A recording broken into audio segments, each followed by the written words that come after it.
Bardzo wielu szefów produkcji myśli, że to nie jest temat, który ich dotyczy. W której sekcji mogą nasi słuchacze odnaleźć informacje o tym, czy środek jest szkodliwy? To powiem prościej, są to grupy materiałów niebezpiecznych, które jeżeli będą niewłaściwie współmagazynowane, mogą spowodować na przykład pożar.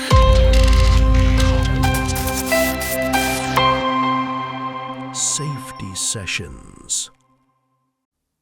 Dzień dobry, z tej strony Maciej Skwierz, a to jest Safety Sessions. Pierwszy polski podcast o bezpieczeństwie skierowany do szefów produkcji. Dziś moim gościem jest Agnieszka Dębińska. Jak Cię przedstawić, Agnieszko? Powiedz najlepiej sama. Dzień dobry, witam Państwa bardzo serdecznie. Witam Ciebie, Macieju. Bardzo dziękuję serdecznie za zaproszenie. Drodzy Państwo, nazywam się Agnieszka Dębińska, jestem ekspertem magazynowania materiałów niebezpiecznych. Od ponad 30 lat pomagam przedsiębiorcom projektować bezpieczne miejsca pracy. Jestem również audytorem wiodącym w 2 jednostkach certyfikujących. Audytuję na zgodność z ISO 9001, czyli jakość, 45001 BHAP oraz 14001 środowisko. A zatem spróbujmy poczuć chemię do chemii i porozmawiać o tym, czy temat chemii w polskich firmach produkcyjnych jest niedoceniony, czy traktowany na poważnie. Myślę, że temat chemii na produkcji jest tematem niedocenionym, między innymi dlatego, że bardzo wielu szefów produkcji myśli, że to nie jest temat, który ich dotyczy. No to zaskakujesz od początku. Muszę zapytać w takim razie o to, co szef produkcji, co lider produkcji powinien wiedzieć o środkach chemicznych.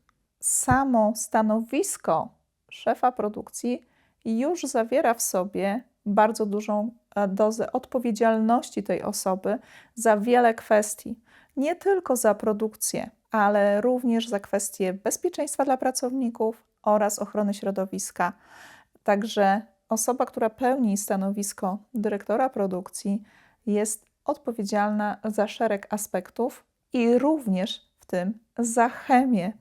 Także to leży w zakresie obowiązków tej osoby, bo to regulują przepisy. Agnieszko, to od czego szef produkcji powinien zacząć, aby zyskać kontrolę nad chemią, nad tym, co się dzieje w zakładzie w tym zakresie? Przede wszystkim uważam, że powinien zacząć od rozmowy z działem BHP, technologię i wtedy ustalić wspólny front działania pod kątem pracy z materiałami niebezpiecznymi, określić też ryzyko na podstawie zrobienia oceny ryzyka, bo pamiętajmy, że ocenę ryzyka w przedsiębiorstwie robi nie tylko służba BHP, ale zespół i bardzo dobrze by było, gdyby taki lider produkcji zaangażował się również w te działania. Następnie po zrobieniu oceny ryzyka powinniśmy razem wspólnie nakreślić dalszy plan działania, co robimy, jakie to ryzyko jest. Jeżeli te działania powinny być wsparte osobą z zewnątrz, to myślę, że warto też wesprzeć się konsultantem, ekspertem w tej dziedzinie, po to, żeby mieć jasność, że w dobrym kierunku idziemy. Czyli pierwszy krok to zbudowanie zespołu. Jak mówisz, nie tylko służba BHP, ale i na przykład technolog bądź osoby, które związane są z zamawianiem, dystrybucją, przechowywaniem. Ochrona środowiska też, myślę, że tutaj będzie też osobą, jeżeli jest taki dział, to Tak. ochrona środowiska. No, być może też zaangażowanie liderów generalnie też z innych działów, bo pamiętajmy, produkcja w wielu firmach jest głównym takim naszym celem, głównym procesem, natomiast nie jedynym, bo często szef produkcji sam też nie przebije szklanego sufitu, który jest w organizacji, jeżeli nie będzie miał wsparcia pozostałych liderów. Więc Tak. tutaj to budowanie świadomości na każdym poziomie i potraktowanie tej chemii, tego tematu chemii jako temat, na którym możemy budować filar bezpieczeństwa w firmie. No, drodzy Państwo, żyjemy w świecie chemii, czy chcemy, czy nie chcemy. Nie znam w tej chwili żadnej gałęzi przemysłu, w której by nie było środków chemicznych. Od małej, jednoosobowej firmy poprzez duże przedsiębiorstwa. Jest to wszechobecny zasób, który w wielu organizacjach jest standardem.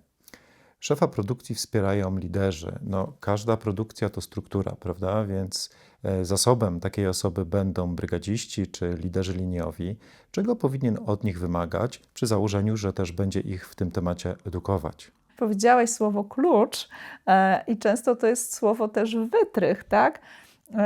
Są dwa schematy, do których możemy zamknąć oczy jak dziecko i powiedzieć: nie ma mnie, nie ma tematu. Albo wręcz odwrotnie, schwycić tego byka za rogi, czyli najpierw wyedukować zespół, wyedukować też samego siebie, a potem zacząć kreślić działania, zastanawiać się, co robimy dalej, tak aby bezpiecznie pracować. Ale to jest bardzo ważne, bo wiedza daje nam siłę do podejmowania decyzji. Nie błądzimy jak dzieci we mgle. Natomiast w bardzo wielu firmach widzę, że właściciele firm boją się tej edukacji, bo następne szkolenie, pójdziesz na następne szkolenie, znowu będzie rewolucja w firmie, znowu coś tam przyniesiesz i będziemy musieli to wdrażać. Tylko nie widzimy tej drugiej strony medalu, że wtedy ta świadomość, którą wkładamy w naszych pracowników, zwraca się przez to, że oni sami budują tą kulturę bezpieczeństwa, również pracy z materiałami niebezpiecznymi i pomagają nam, a nie przeszkadzają. To z naszej rozmowy wiemy już, że szef produkcji powinien zaangażować zespół składający się z przedstawicieli wielu różnych działów. Z kolei jeśli chodzi o brygadzistów, którzy bezpośrednio realizują produkcję, to czego oni powinni przestrzegać, jeśli chodzi o stosowanie i magazynowanie środków chemicznych, aby szef produkcji miał też poczucie, że zyskujemy kontrolę nad tym zagadnieniem. Edukujemy się, ale też musimy wiedzieć, czego od siebie wymagamy. Ja jestem praktykiem, więc ja uważam, że generalnie powinniśmy dążyć do spełnienia wymagań prawa, ale w oparciu o rozwiązania praktyczne, a nie tylko teorie. Dlatego, że bardzo wiele szkoleń jest też opartych tylko o wymagania prawa. Teoria, teoria, teoria. Zastanówmy się sami. Lubisz wykłady, które są oparte tylko i wyłącznie na przepisach prawa i na teorii? Nie. Ja też nie. I często jest tak, że słucham i mam wrażenie, że tak powiem, wychodzę bardziej, w cudzysłowie, głupsza, niż weszłam na to szkolenie, dlatego że nie rozumiem, co te osoby do mnie mówią. Więc ja bym stawiała na praktykę. To przełóżmy to na język produkcji, na język praktyki i dajmy naszym słuchaczom 2-3 wskazówki, jeśli chodzi o brygadzistę, lidera liniowego i środki chemiczne. O czym musi bezwzględnie pamiętać? Przede wszystkim ja zwróciłabym uwagę na to, czy nasz lider, czy nasz brygadzista będzie wiedział, w jaki sposób określić, czy środek jest środkiem niebezpiecznym, bo to jest bardzo ważne, dlatego że przepisy mówią, że w firmie powinniśmy mieć spis środków chemicznych. Tak. To jest jedno. Druga sprawa, przepisy mówią również o tym, że do środków niebezpiecznych powinna być aktualna karta charakterystyki.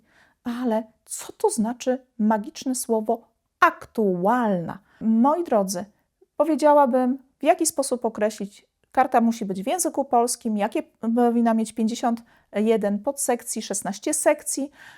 Powiedziałabym, które te sekcje, krótko, zwięźle i na temat. Poza tym też zaangażowałabym dział zakupów również w szkolenia, dlatego że to dział zakupów zbiera oferty i często, biorąc pod uwagę tylko jedno kryterium, CCC, czyli cena czyni cuda, raczy nas taką niespodzianką na zasadzie takiej: kupiliśmy Wam środek chemiczny, bo był tani. Tylko w konsekwencji okazuje się, że ten środek chemiczny, który dział zakupów nam kupił, jest reprotoksyczny, mutagenny lub rakotwórczy, albo posiada w składzie dizocjaniany. I co się okazuje, że służba BHP przychodzi i mówi, że trzeba przeszkolić 450 osób w zakładzie, bo o tym mówią przepisy BHP. Albo musimy w tym momencie, jeżeli mamy środki tak zwane CMR-y, środki mutagenne, rakotwórcze czy reprotoksyczne, musimy zrobić sprawozdanie do sanepidu i określić, którzy pracownicy będą pracowali z tą chemią, w jakim narażeniu, wyposażyć ich w dodatkowe środki ochrony indywidualnej, nie tylko szkolenia, ale również dodatkowe badania. I co się okazuje, że to, co było tak naprawdę na początku bardzo atrakcyjne cenowo, finalnie okazuje się być kulą u nogi i tysiące problemów. Nie mówię już tutaj w kwestii magazynowania, gdzie się okazuje, że został to zakupiony środek łatwopalny, a my nie mamy szaf do magazynowania środków łatwopalnych. Także przede wszystkim, wracając do tego pytania, co powiedziałeś, zadałeś mi to, ja bym zaczęła od edukacji tych ludzi. Potem pokazałabym, w jaki sposób określić, czy coś jest niebezpieczne, czy jest bezpieczne i powiedziałabym, w jaki sposób mamy sprawdzić, czy karta charakterystyki jest aktualna, bo potem się okazuje, że kupujemy środki chemiczne, które na przykład nie posiadają aktualnej karty charakterystyki i przychodzi WIOŚ, sanepid, albo taka Agnieszka Dębińska na audyt jak ja i okazuje się, że wlepia nam niezgodność. Czy też tutaj sanepid czy WIOŚ karę może wylepić nam jeszcze. Od tego bym zaczęła. To jest główna podstawa. A jeszcze bym powiedziała tym ludziom, w jaki sposób sprawdzić te wszystkie rzeczy bez nakładu czasu. Tylko w sposób praktyczny. Drodzy Państwo, ja jestem w stanie podczas audytu sprawdzić segregator z kartami charakterystyki, czy są aktualne w ciągu 1 minuty. I tego uczę również na szkoleniach, bo uważam, że nie ma nic ważniejszego jak czas. Czas mój, ale też Państwa. Kiedy nasi słuchacze usłyszeli o kartach charakterystyki, może to też wywołać w niektórych firmach pytania, czy mamy?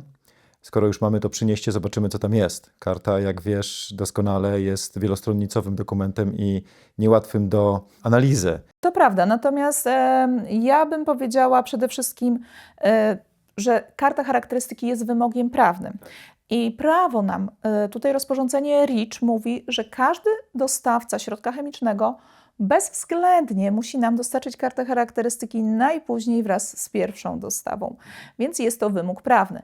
Ja tutaj jeszcze bym zaznaczyła, żebyśmy nie musieli prosić już naszego dostawcy po dostawie, żeby nam przysłał taką kartę charakterystyki. Ja bym zachęciła dział zakupów, aby wysyłając zapytanie ofertowe, dołączyli jedno zdanie na końcu zapytania.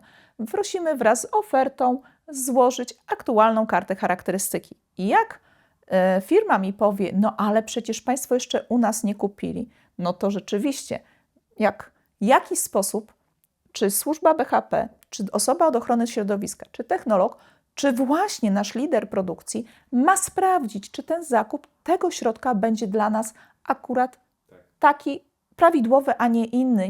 Nie wkopiemy się w środek, który jest właśnie dysocjanianem, czy mutagenny, rakotwórczy, czy reprotoksyczny. I nie narobimy sobie w cudzysłowie jeszcze dodatkowo roboty. Nie skupimy się tylko na cenie, właśnie analizując karty charakterystyki. W związku z powyższym przede wszystkim tutaj dokument, jeżeli chodzi o karty charakterystyki, może być dokumentem, który mógł być dostarczony wcześniej. To nam bardzo pomoże. W której sekcji mogą nasi słuchacze odnaleźć informacje o tym, czy środek jest szkodliwy, czy jest niebezpieczny, czy jest drażniący? Oczywiście w sekcji 2.2 mamy tutaj piktogramy. Rozporządzenie REACH mówi, że powinno być 9 piktogramów. Te piktogramy są to rąby białe z czerwoną obwolutą i czarnym symbolem w środku.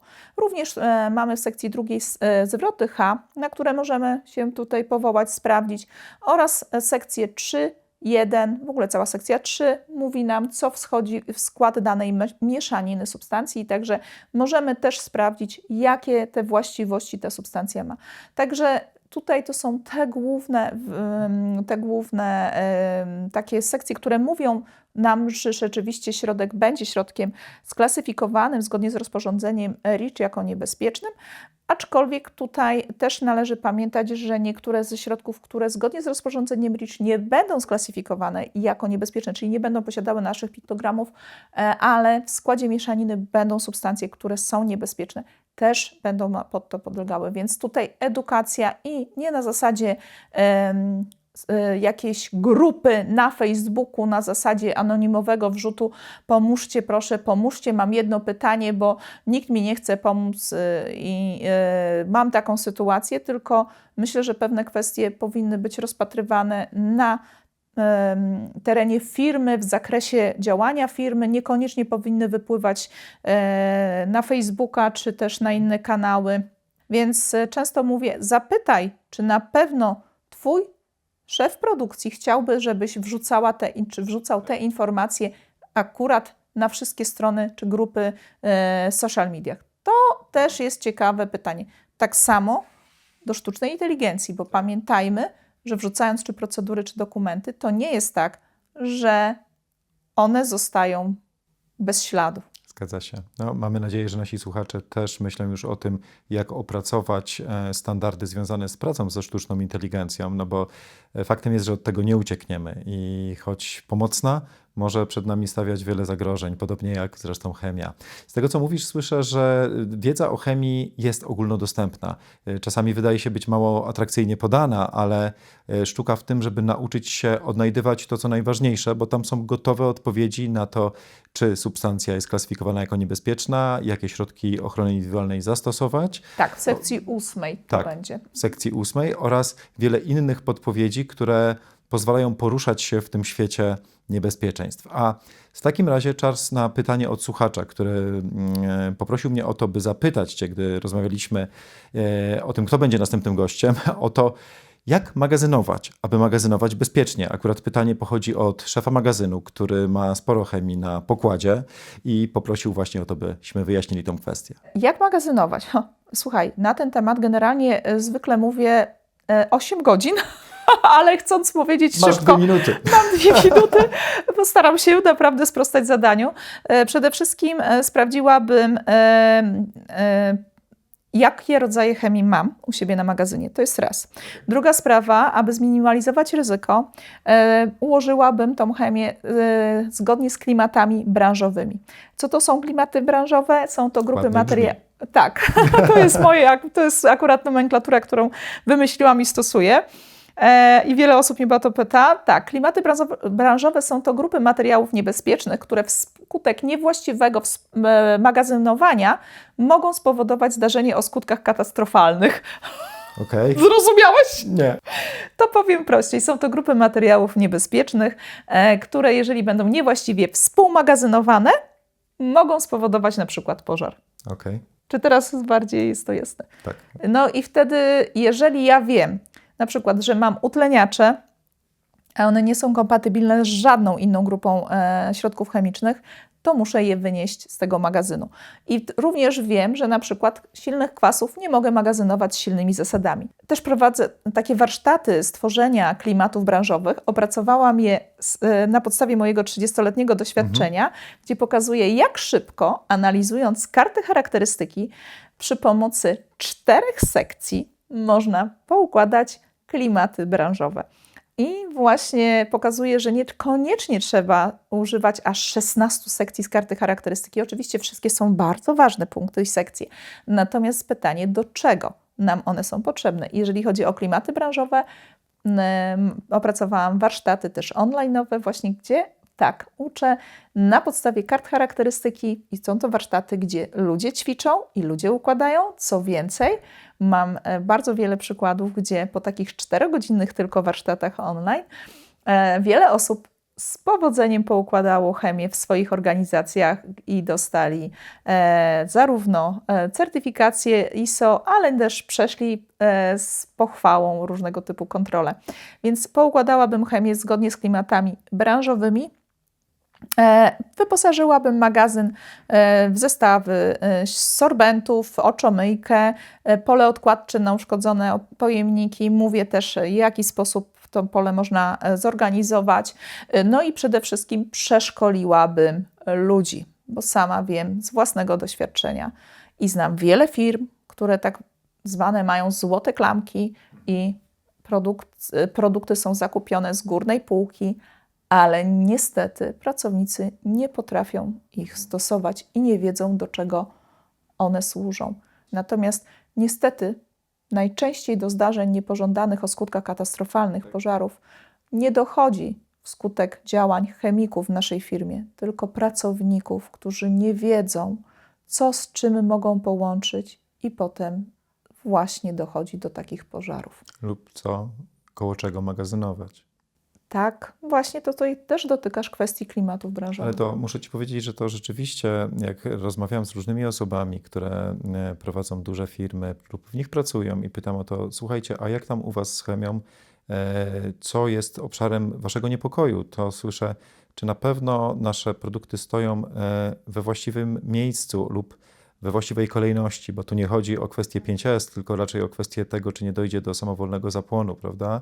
Natomiast pomyślałem sobie o tym, że w takim razie chyba szef produkcji, który nas dzisiaj słucha, nie powinien najpierw pójść do magazynu po przyjeździe do firmy, lecz jednak do warsztatu utrzymania ruchu, bo tam chyba sporo środków chemicznych, które mają różne To jest ulubiony, możliwości, tak. ulubiony mój dział, w którym Okej. jest zawsze bardzo dużo niezgodności.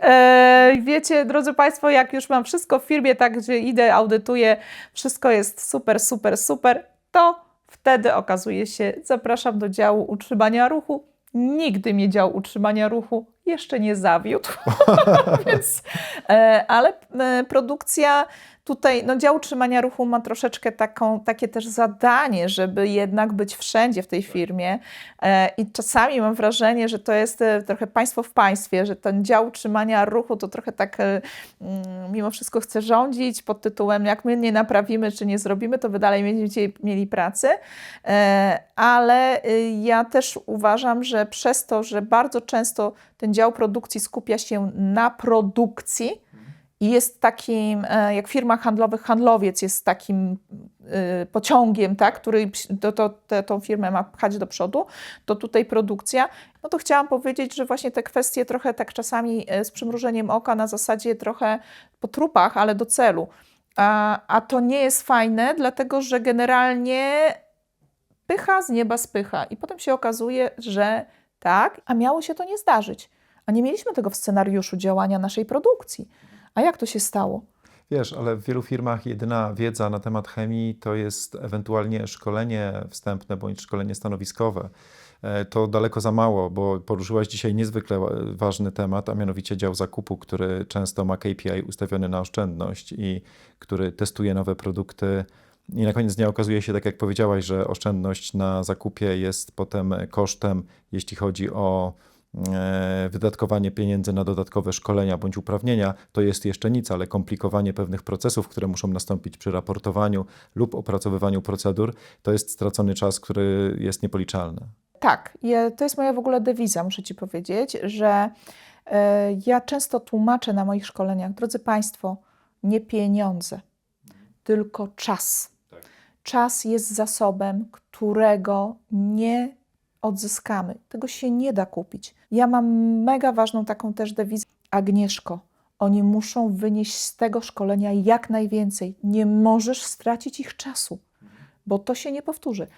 Ale to rozumiem, że też jest nadzieja choćby w kartach charakterystyki i tym, że można opanować analizę tej karty i ograniczyć do w zasadzie kilku minut, aby stwierdzić, jakiego typu środek mamy na stole oraz jak bezpiecznie go stosować. Maciej, uwierz mi, dokładnie to robię na szkoleniach, gdzie tłumaczę w minutę, dlatego że często ten szef produkcji, on nie ma czasu, on się nie zajmuje tylko chemią, dla niego to jest często kwiatek do kożucha, coś, co mu wrzuciłeś i wiesz, i każesz mu teraz coś tam dostosowywać i on tak słucha dzisiaj tej naszej rozmowy, się zastanawia, o czym oni, że tak powiem, mówią. Hej, nie wchodźmy w buty BHP ani kogoś, ja nie jestem od tego, ale jak twój pracownik jednak będzie wypadek z udziałem chemii i nie będzie przechodził do pracy, to tobie na produkcji nie przyjdzie pracownik i służba BHP wtedy powie, no sorry, tak?